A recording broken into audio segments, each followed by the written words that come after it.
C'est le week-end des 20 et 21 mai que s'est déroulée la 8e édition des Coupes Moto Légende sur le mythique anneau de Linas Montlhéry. Ce fut cette année encore une belle réussite avec plus de 30 000 personnes sur les 2 jours, dont 1300 participants sur la piste répartis en 14 séries différentes, avec pour l'édition 2000 une nouvelle catégorie réservée aux motos post-72 de haut niveau. C'est un musée à ciel ouvert pour passionnés de motos anciennes. L'édition 2000 réservait aussi un fervent hommage à Patrick Ponce. On est à la 8e édition des Coupes Moto Légende. Comment a germé l'idée des coupes? Bah écoutez, l'idée des coupes a germé quelques temps après qu'on ait lancé un magazine spécialisé dans les motos anciennes qui était La Vie de la Moto. Et assez vite, on s'est rendu compte, bon ça on le savait, mais on s'est rendu compte qu'il y avait en France un grand nombre d'amateurs de motos anciennes et que le besoin d'un grand rassemblement pour tous ces amateurs se ressentait. Et puis à partir de là, on l'a fait une fois, ici à Montlhéry, avec un certain succès. Et donc, on a recommencé après chaque année avec toujours plus d'amateurs. Et donc, ce besoin de rassemblement se confirme et se concrétise chaque année.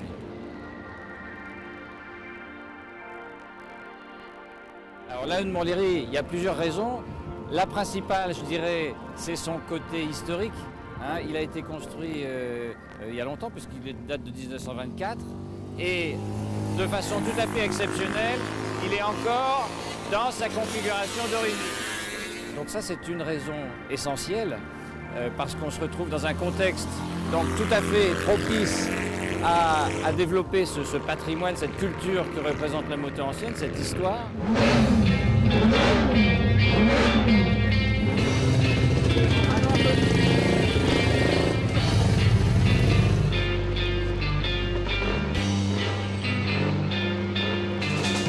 Un des principes des coupes de gens, c'est que ce ne sont pas des courses, ce sont des démonstrations. On propose aux gens de s'amuser sur la piste, en toute sécurité, mais sans aller vite. Et puis, pour donner un peu de lustre à l'ensemble, on a voulu aussi essayer de faire revenir d'anciens pilotes auto et de faire revenir leurs motos de course d'époque. C'est ainsi qu'au début, on a fait venir John Surtees, ça a été le premier grand nom de la course à venir aux Coupes de Gendre. Et puis ensuite, de fil en aiguille, d'autres sont venus, d'autres ont accepté de venir. Phil Reed, Jim Redman et Agostini, bien sûr, qui est là aujourd'hui. Et ça, c'est une grande satisfaction de pouvoir réunir ces anciens pilotes qui sont extrêmement, très souvent émus de la popularité qu'ils ont encore et qu'ils ne connaissent pas toujours. Ils la découvrent au milieu de la foule, de les réunir comme ça avec ce public, avec leurs motos historiques d'époque. Et ça, c'est vraiment une grande récompense pour tous les efforts faits pour cette organisation. Tony Robb commence à se sentir chez lui aux Coupes Moto Légende. Ce n'est en effet pas la première participation du champion irlandais. Ce gentleman, toujours bien entouré mécaniquement, s'est rappelé au bon souvenir d'une AJS 350. Mr. Robb, vainqueur du TT en 62, nous en parle. Voici une AJS 7R de 1960. Il s'agit d'une 350 cm3 et à la fin des années 50, ainsi qu'au début des années 60, cette machine a remporté les Grands Prix. De nos jours, bien sûr, elle est devenue un modèle classique, monocylindre, très fiable. C'est donc un ami qui me l'a prêté pour aujourd'hui.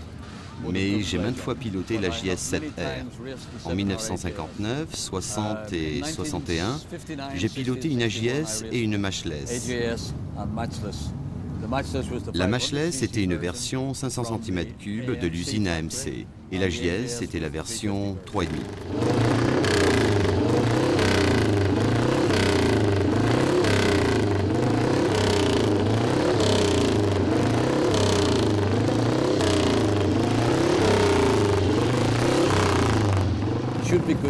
La suspension est très efficace et la moto est très confortable.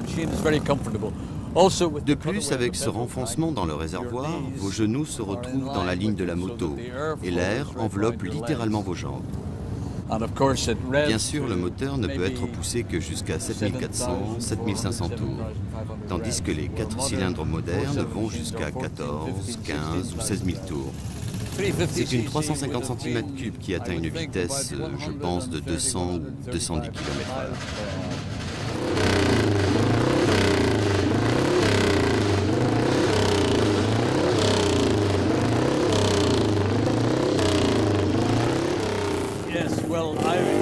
J'ai été choisi par Honda parce que j'avais de bons résultats sur AJS, Matchless et Norton. Bien sûr, quand vous devenez pilote pour une usine, vous avez le meilleur des machines. Vous allez très vite. Et puis chaque pilote au monde rêve de faire partie d'une équipe. J'ai passé de très bons moments avec Honda et si les résultats ont suivi, c'est que les machines étaient vraiment bonnes.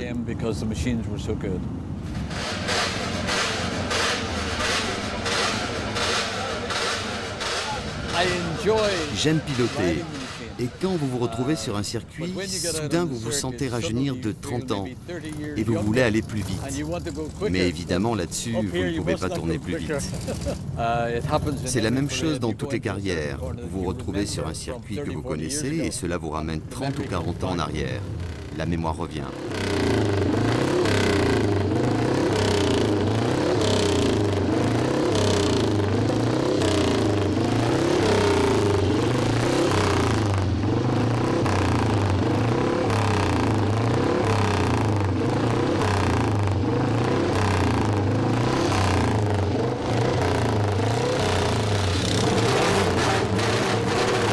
Jim Redman n'est pas un inconnu aux coupes moto-légendes. Le Rhodésien est à nouveau associé à Honda, la marque à qui Jim offrira 6 titres de champion du monde. Cette moto est un modèle de 62 ou 63 que j'ai eu la chance de conduire à la victoire au cours de plusieurs championnats du monde. J'ai donc beaucoup d'affection pour les Honda 4 et les Honda 6. Surtout la 4 en 350 cm3, la version 3,5 de celle-ci. J'ai gagné 4 championnats du monde grâce à elle, et lorsque vous gagnez des championnats avec une machine, vous gardez une grande affection pour elle.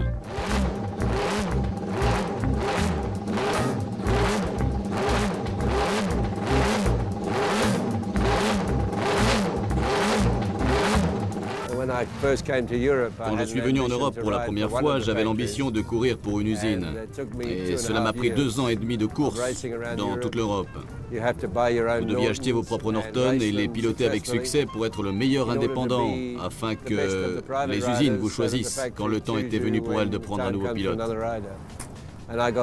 J'ai eu ma chance en Hollande, j'ai couru le TT pour Honda, et dès que j'ai couru pour eux, j'ai obtenu de bons résultats dès le premier jour.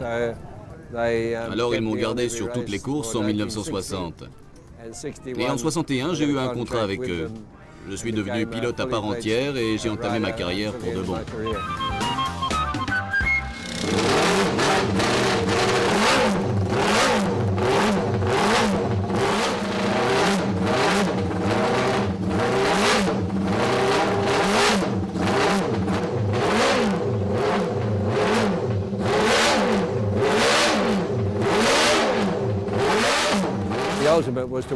Le but ultime était de gagner un championnat mondial, mais pour y arriver, vous deviez d'abord vous faire engager par une usine. L'étape indispensable était d'obtenir un contrat avec l'une d'entre elles. Par chance pour moi, j'ai signé avec la meilleure usine.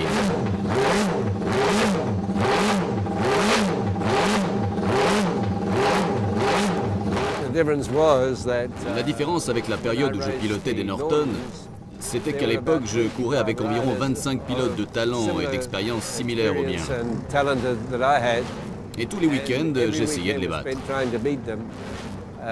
Et si lorsque vous signez avec une usine, votre moto est un peu plus dure à conduire, vous avez une chance réelle de gagner, au lieu de seulement pouvoir espérer être le premier des indépendants. Bien sûr, il faisait aussi entretenir la moto à la perfection par une équipe d'ingénieurs et de mécaniciens qui savaient ce qu'ils faisaient et disposaient d'un nombre illimité de pièces de rechange. Nous étions donc l'équipe la mieux achalandée. C'est toujours le cas pour eux aujourd'hui, je crois. Mais à l'époque, nous étions la première équipe japonaise. Nous sommes restés les premiers et de loin pendant un bon bout de temps.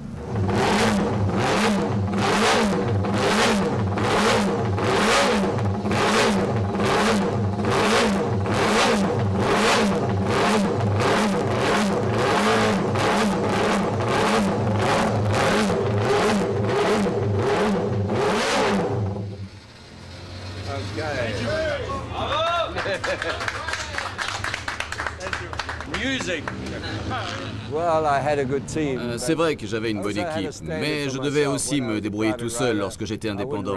Je n'aurais jamais couru pour rien. Alors je voyais les foules de 150 000 ou 200 000 personnes et je me suis rendu compte qu'il y avait beaucoup d'argent en jeu et qu'il était injuste que les pilotes n'en profitent pas. Alors quand je courais en tant que privé, je faisais de mon mieux. Mais quand j'ai été engagé dans l'équipe Honda, j'avais pas mal de responsabilités et de pouvoir. J'ai donc essayé de les faire payer, mais je réalise encore aujourd'hui que je n'ai pas fait tout ce que j'aurais dû. Les organisateurs se font des tonnes d'argent et les pilotes vraiment très peu.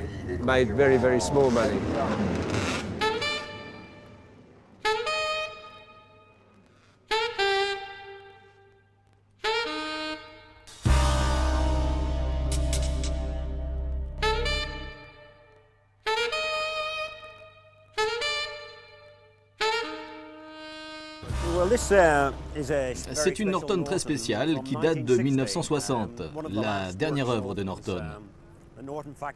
L'usine a fermé très peu de temps après. Norton a vraiment essayé de rendre la monocylindre aussi performante que la 4 cylindres. Une sacrée difficulté. Ils ont donc essayé de réduire au maximum la résistance au vent. La colonne de direction ne comporte qu'un T inférieur et pas de supérieur. Le réservoir d'huile est derrière la boîte de vitesse, ce qui laisse le centre de gravité très bas. Le réservoir d'essence est ici et le système d'échappement est ce tuyau qui court autour et sous le moteur, ce qui laisse la masse très basse. Malheureusement, ils n'ont pas développé cette moto. 2 pilotes seulement l'ont conduite. L'usine Norton a fermé et elle a disparu. Mais nous avons réussi à la reconstruire et nous allons la faire courir ici à Montlhéry. Et nous espérons que les gens prendront du plaisir en voyant ainsi le dernier modèle de Norton courir à nouveau.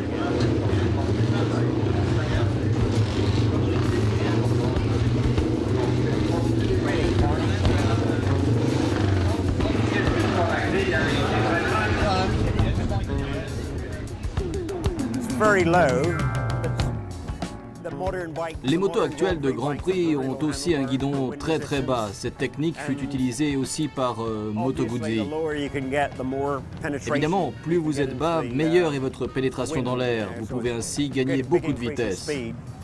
Cette moto est donc tout à fait similaire à certains modèles actuels. Finalement, elle n'est pas si spéciale. Voici le carburateur à pompe mécanique qui est en prise sur l'arbre à cam. La pompe amène l'essence du dessous du réservoir jusqu'à cette cuve principale qui elle-même alimente la cuve du carburateur. Le surplus de carburant retourne par la cuve principale dans le réservoir d'essence, ceci permettant d'avoir un niveau constant de carburant et une bonne alimentation du carburant. C'est assez unique et cela fonctionne très bien.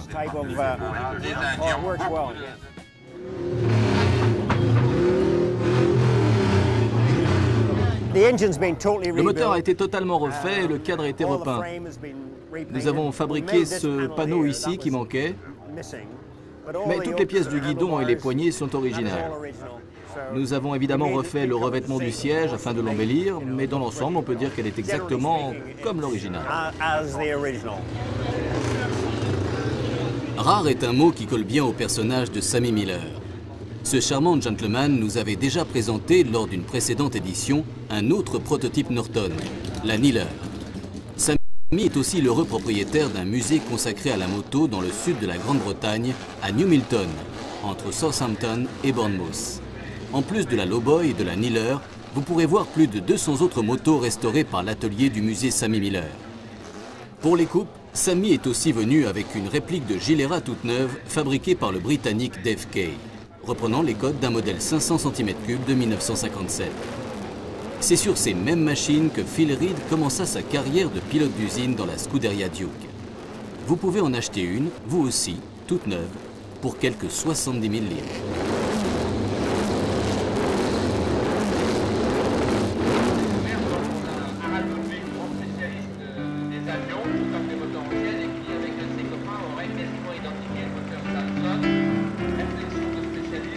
Phil Reed est toujours un personnage haut en couleur. Celui qui détrôna Agostini en 500 cm3 n'est jamais avare d'une anecdote. Il nous raconte ses débuts chez Gilera avec Jeff Duke comme team manager. Je connais cette machine depuis que je l'ai vue à l'île de Man, tourner pour la première fois à 160 km/h. Il s'agit de cette moto avec le carénage intégral. 4 ans plus tard, je me suis vu offrir une chance de courir dans un Grand Prix. Mais c'était difficile de rendre ces motos compétitives avec les MV Agusta. Nous luttions alors contre Mike Aylwood, car il était le plus grand pilote du monde, et les MV étaient vraiment bonnes. Et je me rappelle même avoir fait alors une chute lors du Grand Prix d'Assen, où je m'étais fait très mal au dos. C'était des motos fantastiques, mais nous avions besoin de plus d'argent pour les développer, et nous n'avions pas assez de temps. Mais à la fin de la saison, j'ai reçu un télégramme de Yamaha au Japon, qui me demandait pour un Grand Prix japonais pour piloter leur modèle d'usine. C'était une opportunité unique.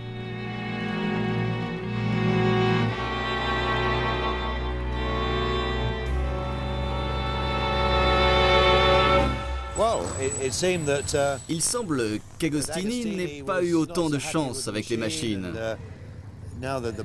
Et le président de MV Agusta, le comte Corrado Agusta, il voulait d'autres soutiens pour Agostini, afin de le pousser à aller encore plus vite. Ils m'ont invité à le rejoindre pour l'aider dans le championnat en 350, ce que j'ai fait. Il a gagné le championnat du monde en 350 contre Yamaha. Pour l'année suivante, en 1973, ils m'ont demandé de conduire aussi les 500 et j'ai battu Agostini et remporté le championnat du monde en 500. C'était incroyable. Agostini n'était pas très content de tout ça. Il est donc parti chez Yamaha en 1974. Si le comte Agusta avait été encore à la tête de MV à cette époque-là et en pleine possession de ses moyens, je crois que si Agostini avait fait cela à ce moment-là, il aurait été assassiné.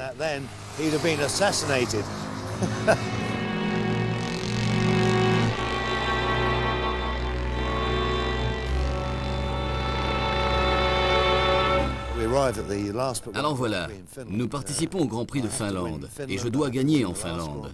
Je dois aussi gagner le Grand Prix de Tchécoslovaquie au circuit de Brno. Je mène la course et mon coéquipier est deuxième. Agostini est quatrième ou cinquième. Super. Alors je fonce à toute allure et puis plus rien. L'allumage avait lâché. Mon coéquipier s'est retrouvé en tête et Agostini en seconde position. Et je me suis dit, bon, c'est pas si grave. Agostini n'aura pas le maximum de points. Mais alors qu'en passant devant le signal, mon coéquipier avait 5 secondes d'avance. Il a un accident dans le virage suivant. Agostini a donc récolté le maximum des points et nous allions ainsi en Tchécoslovaquie. Nous devions gagner ce Grand Prix et Agostini devait finir en 4e position au mieux. Je mène encore la course. Sheen est second, Dieter Brown est 3e et Lazzavori 4e sur une Suzuki d'usine. Agostini est 5e, je me dis super. Mais alors que la course continue, Sheen abandonne, Brown abandonne et Lazzavori aussi. Je mène toujours, mais Agostini est second à 1 minute derrière. Et c'est ainsi que s'est terminée la course. Agostini a donc remporté le championnat et c'était insupportable pour moi. Parce que je voulais réaliser un hat-trick, gagner 3 championnats du monde en 500. Mais bon, c'est la course et je suis toujours vivant en un seul morceau, je suis heureux, je ne manque de rien, alors...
c'est pas la peur de l'accélération. C'est que tu as vu, elle n'est pas habituée à voir les choses défiler si vite. Mais il faut un bout de temps. Au bout d'un kilomètre, ça va mieux, toi, ça s'habitue.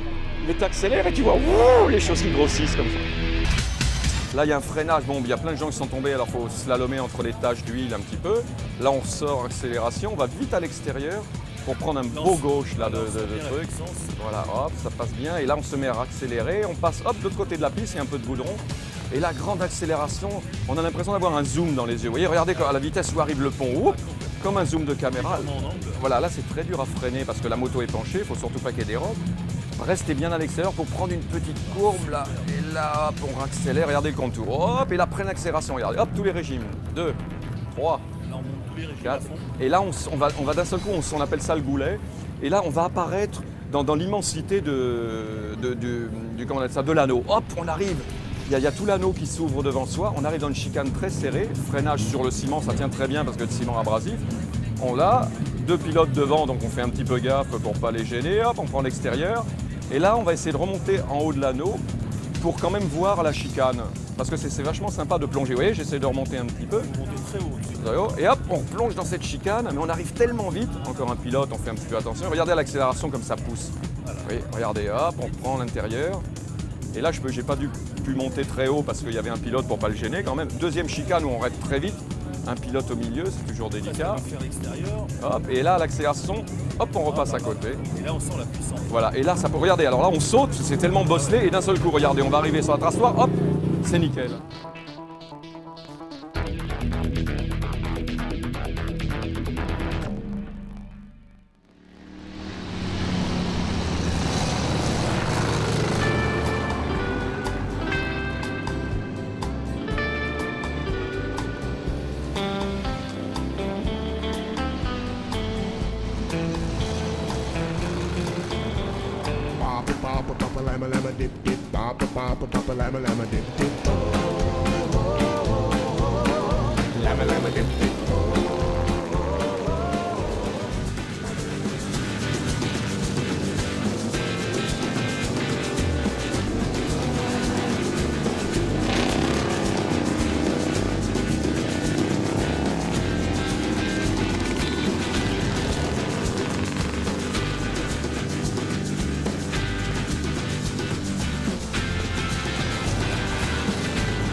À la grenouille.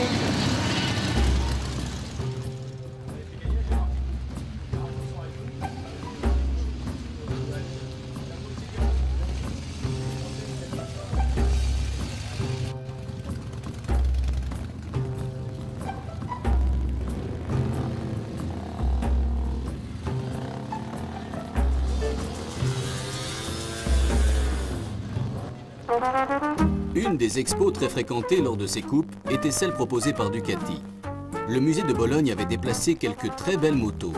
On pouvait ainsi détailler sous toutes ses coutures la 888 de Raymond Roche, championne du monde en catégorie Superbike. Et aussi ce petit cyclo Cucciolo, parfaitement restauré, qui fait partie de la première génération de motos signées Ducati. Ça reste des motos de passionnés. Bon, il faut aimer ça déjà à la base. Il faut avoir une Ducati pour savoir ce que c'est. Mais c'est des machines qui, très bien entretenues, peuvent faire énormément de kilomètres. C'est des motos de passionnés. Ça reste des motos de passionnés. Mais ça s'adresse maintenant, je pense, de plus en plus à tout public. Du fait qu'elles ont été fiabilisées, maintenant c'est des motos qui sont fiables. Celle de Raymond Roche est magnifique. C'est une moto qui a fait rêver beaucoup de monde aussi, mais c'est vrai que celle-ci, c'est vraiment, pour moi, c'est la plus belle machine actuelle. Voici la Ducati MHR, première moto vendue exclusivement par Internet. 1000 exemplaires vendus par ordinateur interposé. On peut rêver que bientôt l'entretien se fera en un clic de souris. La machine, superbement finie jusque dans les moindres détails, rend hommage à la moto que Michael Wood emmena à la victoire au TT lors de son retour à la compétition. Il faut reconnaître que c'est vraiment une moto magnifique. Je pense que je ne suis pas le seul à le dire.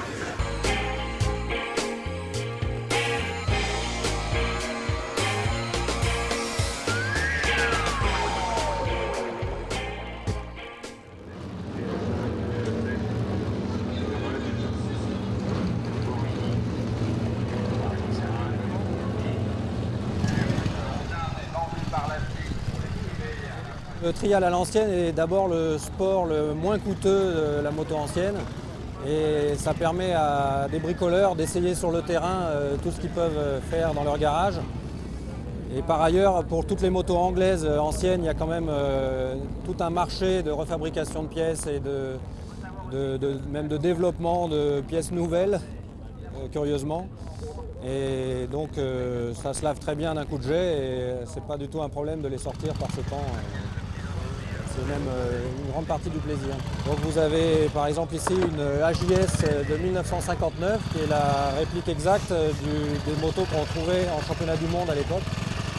Ou ce qui était l'ancêtre du championnat du monde. C'est un dinosaure maintenant, mais vous allez voir que ça roule encore très très bien.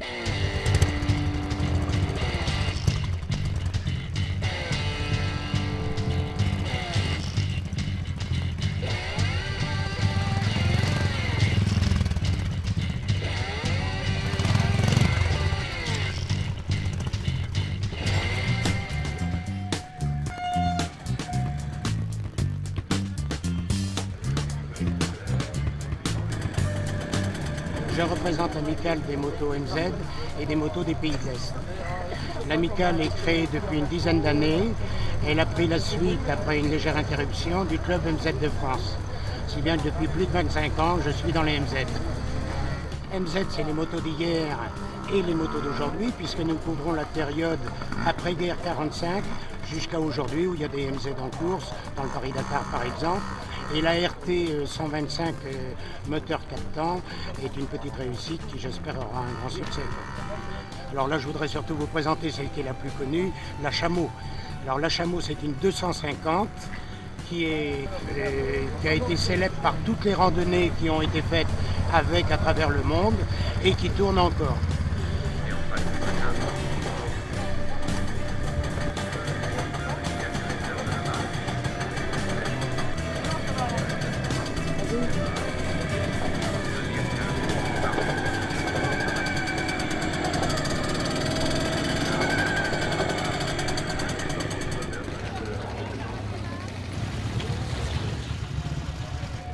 Bon, ici c'est le contrôle technique. Nous vérifions au niveau des rétroviseurs, au niveau des poignées d'accélérateur, des freins, d'accélérateur et tout, qui sont pas pointus. Et au niveau des fuites d'huile, et après le concurrent peut partir faire la course. Le pilote doit être bon, il doit avoir un casque, il doit avoir une paire de gants et des chaussures adéquates et après c'est bon. Et un blouson en cuir en cas de chute. Bon, je commence à regarder au niveau de la moto, je commence à démonter le rétroviseur pour empêcher en cas de chute s'il y a du verre au niveau de la piste. Soit les rétros, on les donne aux concurrents et qu'ils le remettent à quelqu'un, à une personne de son choix. Soit, s'il n'y a personne, on le remet là sur la table, qui est là. Et quand ils ont fini la course, ils viennent le rechercher. Ça se passe très bien. Il n'y a pour l'instant aucun problème.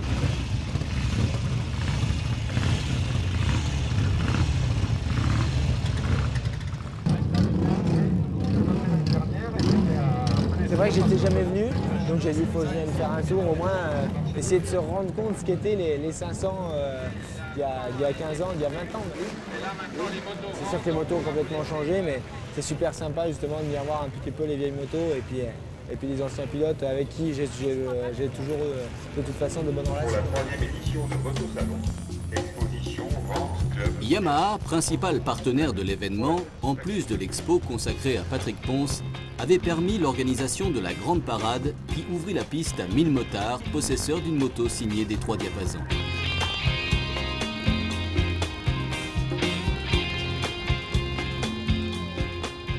Non, au début, quand je commençais à courir, vraiment, je pensais qu'à ça. Je ne pensais qu'à la course, je pensais qu'à la manière de conduire mes courses, au résultat. Et pour moi, tout était bon pour arriver, quoi. Je mettais tout ce que je pouvais dans la compétition.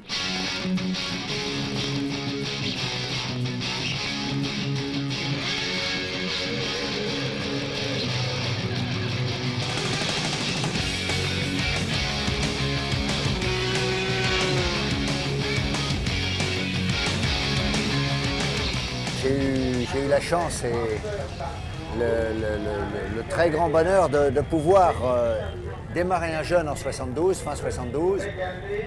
Et en réalité, j'ai toujours été un passionné de course et j'ai toujours voulu faire moi-même de la compétition. Et en réalité, j'ai vite réalisé que je ne pouvais pas le faire. Moi, j'étais un pilote d'entreprise, il fallait que je trouve un jeune qui m'enflamme, sur qui il fallait tout miser, les sentiments, le matériel, les moyens. Et Patrick m'a donné cette occasion formidable. Et on est parti pour une très longue complicité qui nous a permis d'aller loin et malheureusement pas assez loin.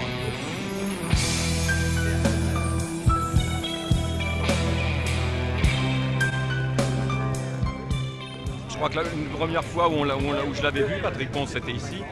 Et nous, on avait une moto, on arrangeait comme on pouvait. Lui, c'était déjà un petit peu l'écurie officielle.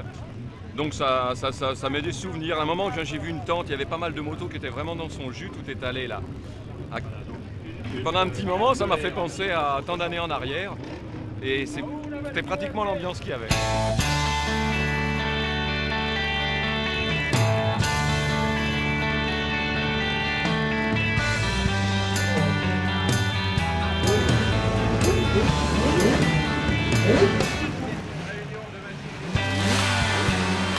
C'était mon ami et c'était aussi mon modèle. Et on s'entendait très bien, on partageait la même philosophie de la course. C'est-à-dire qu'à la limite, le résultat comptait peu. Ce qu'il fallait, c'est qu'on se donne à notre maximum, qu'on repousse sans arrêt nos limites. C'est aussi pour ça qu'on avait la réputation de beaucoup chuter. Bon, malheureusement, Patrick, lui, s'en est moins bien sorti que moi. Et je voudrais aujourd'hui, si je suis venu ici à Montlhéry, Coupe Moto Légende, c'est aussi pour lui rendre hommage et lui faire honneur parce que j'aimerais pas qu'on l'oublie. Moi, je ne l'oublie pas.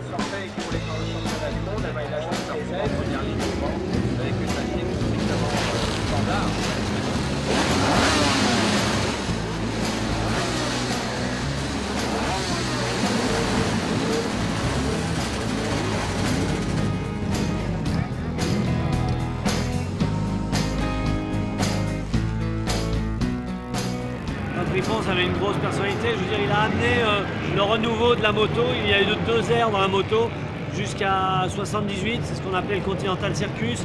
Tous les pilotes pouvaient courir, il y avait beaucoup de privés. On arrivait avec 5 camions le vendredi soir, on sortait de la moto, on sortait les clés à outils et on courait, on pouvait participer à un championnat du monde. Et après la seconde ère, c'était à partir des années 68, 18, 77. Et Patrick a donné à la moto un renouveau et une ère assez forte, le début du professionnalisme, pour arriver jusqu'à nos jours. Aujourd'hui, on connaît un professionnalisme un peu à outrance. Chaque homme a deux façades. Lui, il l'avait et lorsqu'il était sur la moto, il était un champion résigné, déterminé à gagner. Et une anecdote, lorsqu'il descendait de moto, il fallait toujours lui laisser un quart d'heure avant de lui adresser la parole. Parce qu'il avait encore sa concentration, sa détermination, ses yeux, je ne vais pas dire injectés de sang, mais ses yeux qui en disaient long sur sa volonté de gagner. On savait que quand on rentrait sur la piste, c'était un duel. Et lui, dans son regard, il était en perpétuel duel. Hein. On aurait voulu être lui parce qu'on savait quand il arrivait sur la piste, il était capable de tout motiver. C'est ce qui nous manquait un petit peu, nous. Nous, on était effrayés par les autres. On arrivait, on avait les jambes qui tremblaient un petit peu. Lui, il arrivait, c'était le meilleur et il était là pour battre tout le monde. Et on aurait voulu être lui à ce moment-là pour avoir ce petit plus. Ce qui est sûr, c'est que la veille aux essais, Patrick était tombé à plus de 230 dans une grande courbe. Et moi, je me rappelle la cassure dans laquelle il y avait une trace. Je me suis dit, oh putain, qui c'est qui a laissé une trace là? Parce que s'il y a des endroits où il ne faut pas tomber. Et quand je suis rentré au stand, j'ai dit, il y en a un qui est tombé très vite. On me dit, c'est Patrick. Et là, bon, Et ils m'ont dit, mais ça va, il est à nouveau sur la deuxième moto en piste et tout va bien. Et je me rappelle après dans le paddock, là, on s'en avait parlé un peu, on avait dit, Patrick, on serait peut-être un peu soulagé, quoi. Et je crois que c'est pas moi qui l'a dit, mais je crois qu'il l'a dit à Gérald. Il a dit, tu sais, les chutes, c'est un ticket qu'on enlève d'un carnet. Et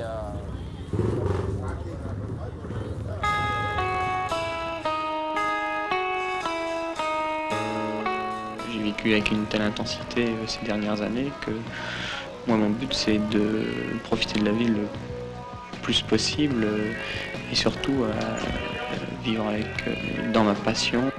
Les côtés positifs, pour moi, priment toute cette idée de risque, de mort et tout ça. Moi, si je meurs, je mourrai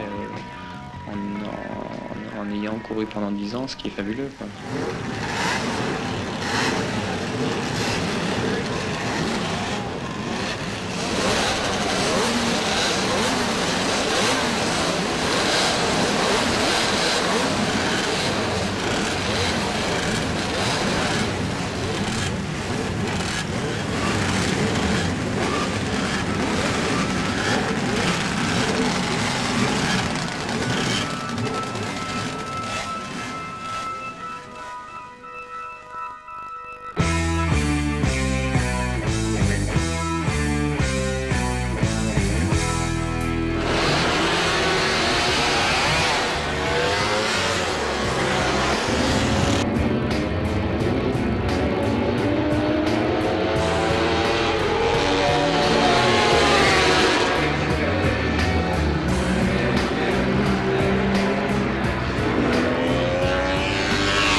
Discipline quasiment disparue, malgré un spectacle de tous les moments, les sides se taillent une belle part du gâteau des coupes avec deux catégories, tourisme et course. La série tourisme nous a permis de découvrir de très beaux attelages des origines à 72. De véritables paniers en osier pour les plus anciens, jusqu'au toujours très original side 1600 Munch. 40 équipages étaient au départ de la série 11 réservée au basset de course, avec une large majorité de side BMW, marque qui a remporté le plus grand nombre de courses en championnat. Une démonstration de side reste fascinante. Cette solidarité, cette complicité et cette confiance qui respire à travers les équipages reste un mystère pour les non-initiés.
Un des mystères de ces Coupes 2000 reste la Verdelle, une étrange moto française que les experts présents à Montlhéry n'ont pu réellement dater. On suppose qu'il s'agit d'un moteur destiné à un avion et daté probablement d'avant 1920. Le moteur est de type en étoile d'une cylindrée de 750 cm3. Un seul et unique carbu Hamal alimente les 5 cylindres.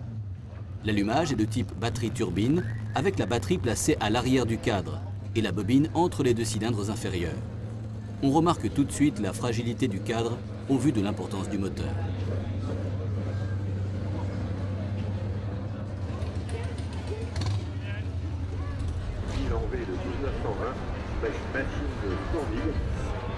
Le dimanche après-midi, alors que s'approche la fin du week-end, les coupes Moto Légende décernent leurs récompenses. Un jury de 4 spécialistes sillonne les paddocks à la recherche des motos vraiment remarquables.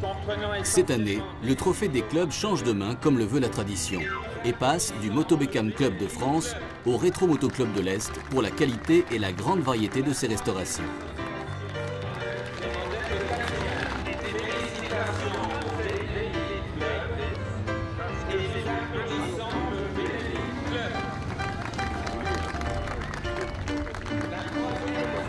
Une mention spéciale pour Eric Dumas qui effectua un raid de 15 000 km au guidon de son side BMW de 1939 à travers l'Asie et l'Europe de décembre 1999 à mars 2000. Le jury a délibéré et a décidé que cette année, ce trophée allait être attribué au Rétro Motocycle de l'Est qui a accueillir les clubs. Donc merci pour eux.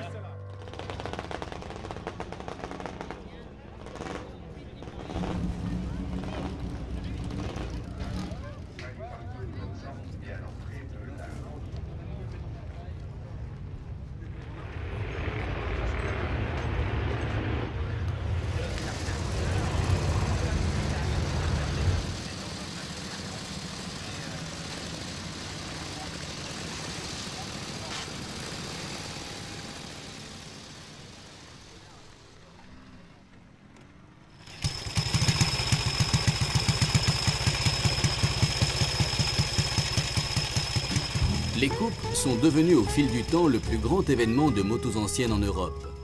On peut en effet voir en un week-end ce que l'on mettrait des dimanches de manifestations et bourses d'échange à effleurer. C'est une des raisons pour laquelle les clubs sont de plus en plus présents sur l'événement. On comptait cette année plus de 80 associations provenant de tous les coins d'Europe.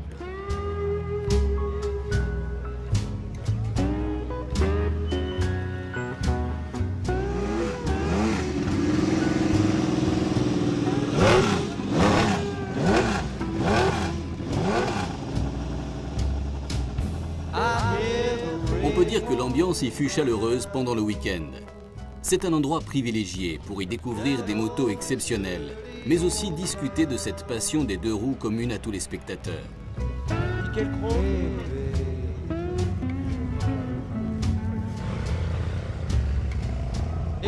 Le temps de s'arrêter un peu et simplement d'apprécier.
Jim Reitman, Phil Reed, Sammy Miller, Christian Saron et Jean-François Baldet, pour ne citer qu'eux, étaient bien sûr présents ce jour-là sur le site afin de profiter au mieux de cette grande fête de la moto.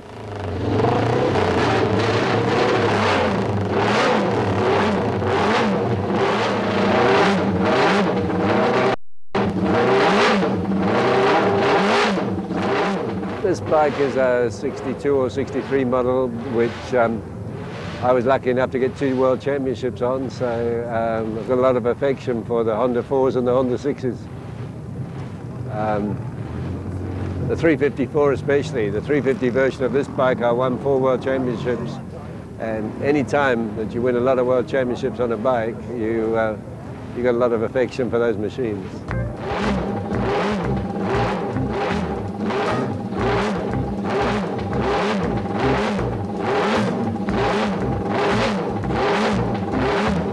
When I first came to Europe, I had an ambition to ride for one of the factories, and it took me 2.5 years of racing around Europe. You have to buy your own Nortons and race them successfully in order to be the best of the private riders, so that the factory choose you when the time comes for another rider. And I got my chance in Holland at the Dutch TT for Honda, and once I rode for them, I got good results from the first day, so they kept me on every race for 1960, and 61 I got a contract with them and became a fully fledged rider until the end of my career.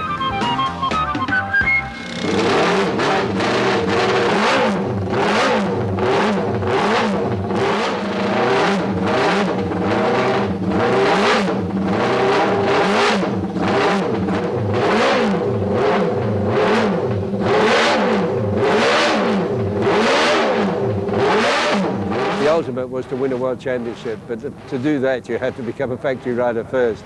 I think the ultimate was to win a world championship, and the stepping stone was to get a ride for a factory.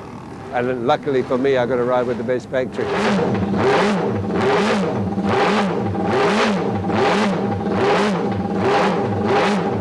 The difference was that when I raced the Nortons, there were about 25 riders of similar experience and talent that I had, and every weekend was spent trying to beat them. Then you change to a factory machine and a bike that's a bit harder to ride, but you had a chance of winning instead of a chance to be the first private rider home.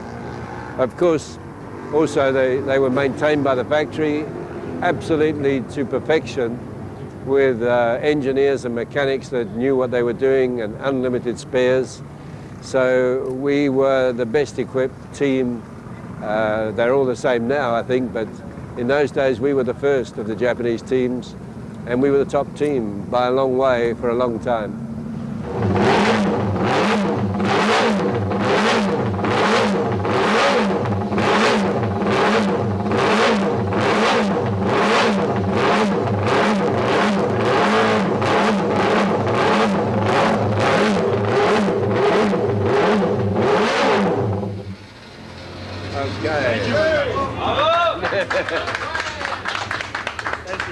Music.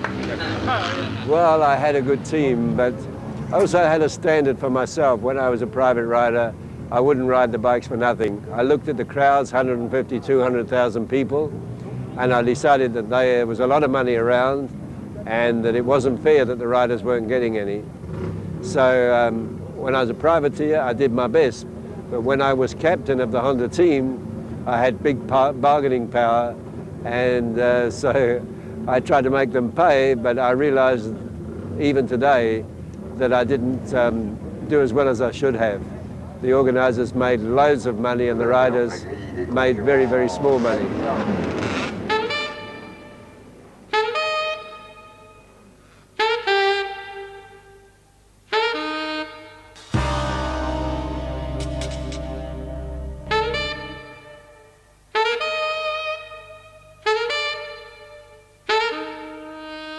Well, this is a very special Norton from 1960, one of the last works Nortons. The Norton factory closed very soon afterwards.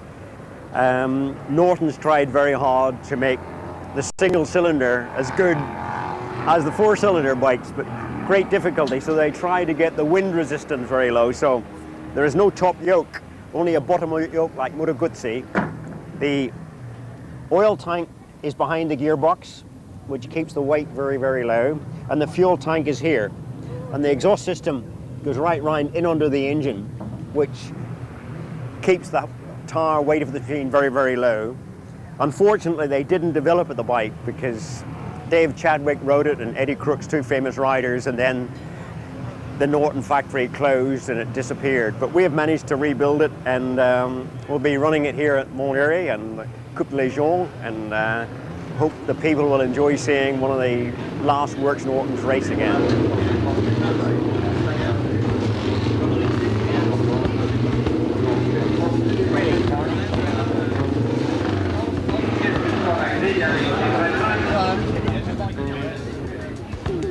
It's very low, but the modern bikes, the modern Grand Prix bikes have very low handlebars for wind resistance, and obviously the lower you can get, the more penetration you can get into the wind, you know, so it's a big increase in speed. This is very similar to Moto Guzzi, just that Moto Guzzi have got a single bottom yoke too. So it's not really all that special. This is the mechanical fuel pump which dries off the camshaft. This lifts the fuel from the bottom of the tank up here, goes through the pump into the header tank, which is this chamber here. Then it feeds from the header tank into the float chamber. And if you have too much fuel here, it goes back into the tank here. So you always have a constant head of fuel to keep a supply to for the float chamber. It's quite unique, this type of, it works well.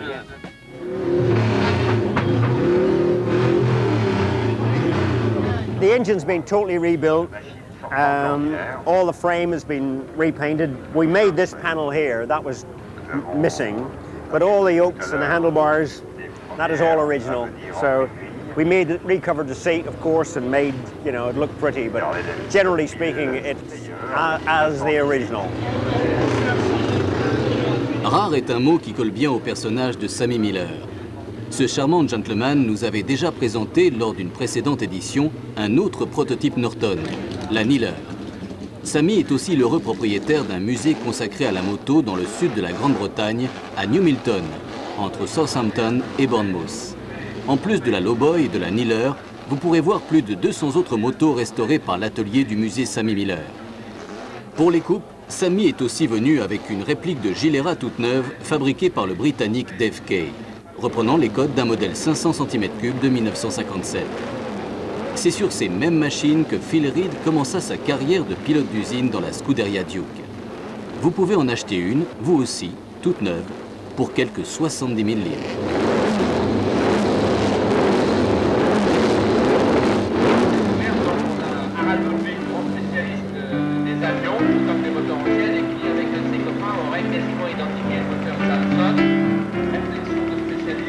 Phil Reed est toujours un personnage haut en couleur. Celui qui détrôna Agostini en 500 cm3 n'est jamais avare d'une anecdote. Il nous raconte ses débuts chez Gilera avec Jeff Duke comme team manager. The Gilera machines, because I watched Bob McIntyre in the Isle of Man be the first rider to lap at 100 miles an hour. And this was the bike with the full fairing. And then we have, 4 years later, I'm offered by Jeff Duke the chance to race in the Grand Prix. But it was very difficult to make the bikes competitive with MV Agusta. So, yeah, we struggled and against Mike Howard, because Mike Howard was the greatest rider in the world and MVs were really good. And I remember crashing once in the Ulster Grand Prix and I broke my back. That was very, very painful. But they were fantastic bikes, but they needed more money to develop them and we didn't have the time. But, and then at the end of that season, I had a telegram from the Yamaha Motor Company, Japan, asking me to the Japanese Grand Prix to race their factory machines. Wonderful opportunity.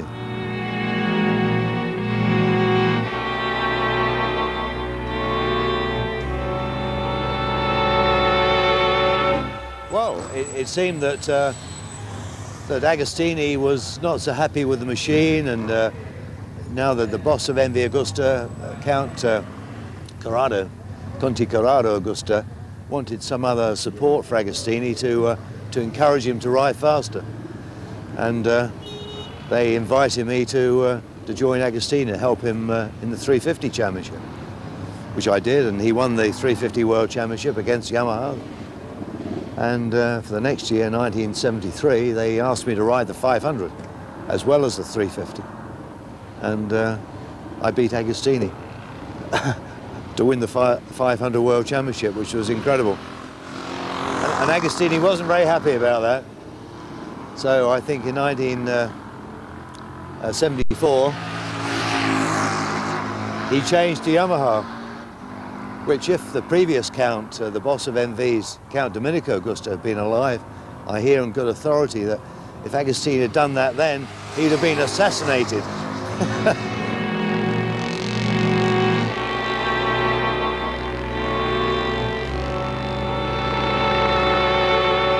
We arrived at the last but one Grand Prix in Finland, and I have to win Finland, I have to win the last Grand Prix in Czechoslovakia at the Brunner circuit.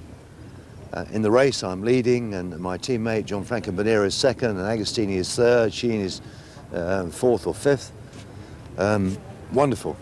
And I'm going down the back straight and flat out, nothing. The ignition stopped. So my teammate is then leading and Agostini is second, and I think, well, it's not so bad. Agostini doesn't get maximum points. So when they give Banera the signal, first plus 5 seconds, he crashed on the next corner. So Agostini gets maximum points. So we go to Czechoslovakia. I have to win, and Agostini has to be fourth or below. And in the race, I'm leading. Sheen is second. Dieter Brown is third, and Tepi Lanzavori fourth on the factory Suzukis, and Agostini is fifth. I think wonderful. But as the race goes on, Sheen stopped, Dieter Brown stopped, Lanzavori stopped, and I'm leading, and Agostini is second, 1 minute behind. And that's how the race finished, and Agostini wins the World Championship, which really is upsetting for me. Because I wanted a hat-trick of 500 wins. But anyway, that's racing, and I'm still alive and in one piece, and happy. I've got everything I need, so c'est la vie.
Un grand cru, je vous dis que ces Coupes Moto Légende 2000 qui, en plus du spectacle, ont su rendre un merveilleux hommage au petit prince de la moto qui nous a malheureusement quittés un dimanche d'août 1980. Je veux parler bien sûr de Patrick Ponce. Afin qu'il reste toujours dans nos mémoires, l'organisation Yamaha ainsi que tous les pilotes ont tenu pour cette édition 2000 des Coupes Moto Légende à rendre hommage à ce pilote de cœur et d'exception. début, quand je commençais à courir, vraiment, je pensais qu'à ça. Je ne pensais qu'à la course, je pensais qu'à la manière de conduire mes courses, au résultat. Et pour moi, tout était bon pour arriver, quoi. Je mettais tout ce que je pouvais dans la compétition.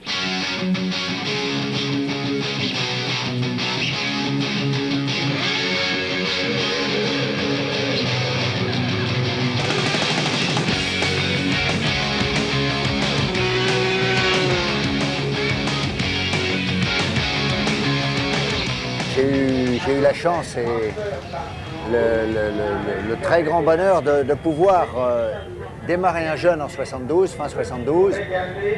Et en réalité, j'ai toujours été un passionné de course et j'ai toujours voulu faire moi-même de la compétition. Et en réalité, j'ai vite réalisé que je ne pouvais pas le faire.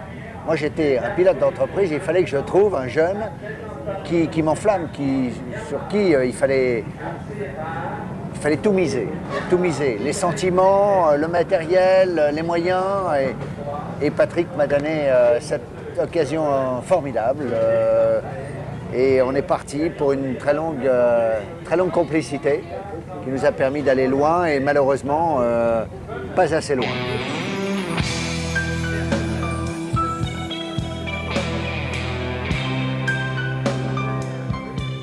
Je crois que une première fois où je l'avais vu, Patrick Ponce, c'était ici. Et nous, on avait une moto, on arrangeait comme on pouvait. Lui, c'était déjà un petit peu l'écurie officielle. Donc ça met des souvenirs. À un moment, j'ai vu une tente, il y avait pas mal de motos qui étaient vraiment dans son jus, tout étalé là. Pendant un petit moment, ça m'a fait penser à tant d'années en arrière. Et c'était pratiquement l'ambiance qu'il y avait.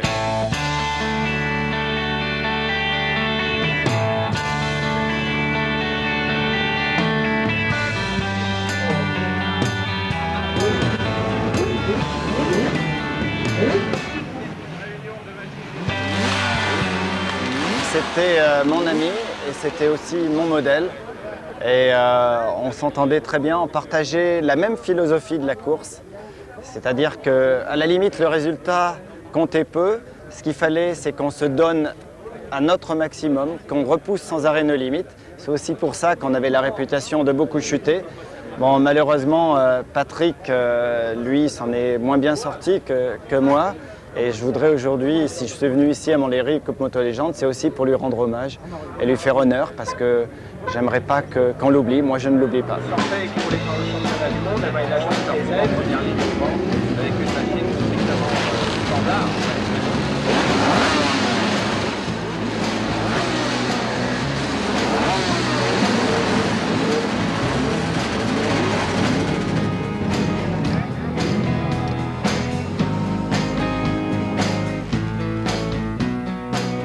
Patrick Ponce avait une grosse personnalité, je veux dire, il a amené le renouveau de la moto. Il y a eu deux airs dans la moto jusqu'à 78, c'est ce qu'on appelait le Continental Circus, où tous les pilotes pouvaient courir, il y avait beaucoup de privés. On arrivait avec 5 camions le vendredi soir, on sortait de la moto, on sortait les clés à outils et on courait, on pouvait participer à un championnat du monde. Et après la secondaire, c'était à partir des années 68, 18, 77, et Patrick a donné à la moto un renouveau et une ère assez forte, le début du professionnalisme, pour arriver jusqu'à nos jours. Aujourd'hui, on connaît un professionnalisme un peu à outrance. Chaque homme a deux façades. Lui, il l'avait et lorsqu'il était sur la moto, il était un champion résigné, déterminé à gagner. Et une anecdote, lorsqu'il descendait de moto, il fallait toujours lui laisser un quart d'heure avant de lui adresser la parole. Parce qu'il avait encore sa concentration, sa détermination, ses yeux, je ne vais pas dire injectés de sang, mais ses yeux qui en disaient long sur sa volonté de gagner. On savait que quand on rentrait sur la piste, c'était un duel. Et lui, dans son regard, il était en perpétuel duel. Hein. On aurait voulu être lui parce qu'on savait quand il arrivait sur la piste, il était capable de tout motiver. C'est ce qui nous manquait un petit peu, nous. Nous, on était effrayés par les autres. On arrivait, on avait les jambes qui tremblaient un petit peu. Lui, il arrivait, c'était le meilleur et il était là pour battre tout le monde. Et on aurait voulu être lui à ce moment-là pour avoir ce petit plus. Ce qui est sûr, c'est que la veille aux essais, Patrick était tombé à plus de 230 dans une grande courbe. Et moi, je me rappelle la cassure dans laquelle il y avait une trace. Je me suis dit, oh putain, qui c'est qui a laissé une trace là? Parce que s'il y a des endroits où il ne faut pas tomber. Et quand je suis rentré au stand, j'ai dit, il y en a un qui est tombé très vite. On me dit, c'est Patrick.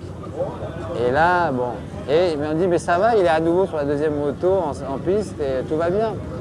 Et je me rappelle après, dans le paddock, on s'en avait parlé un peu, on avait dit, Patrick, on serait peut-être un peu soulagé, quoi. Et je crois que c'est pas moi qui l'a dit, mais je crois qu'il l'a dit à Gérald. Il a dit, tu sais, les chutes, c'est un ticket qu'on enlève d'un carnet. Et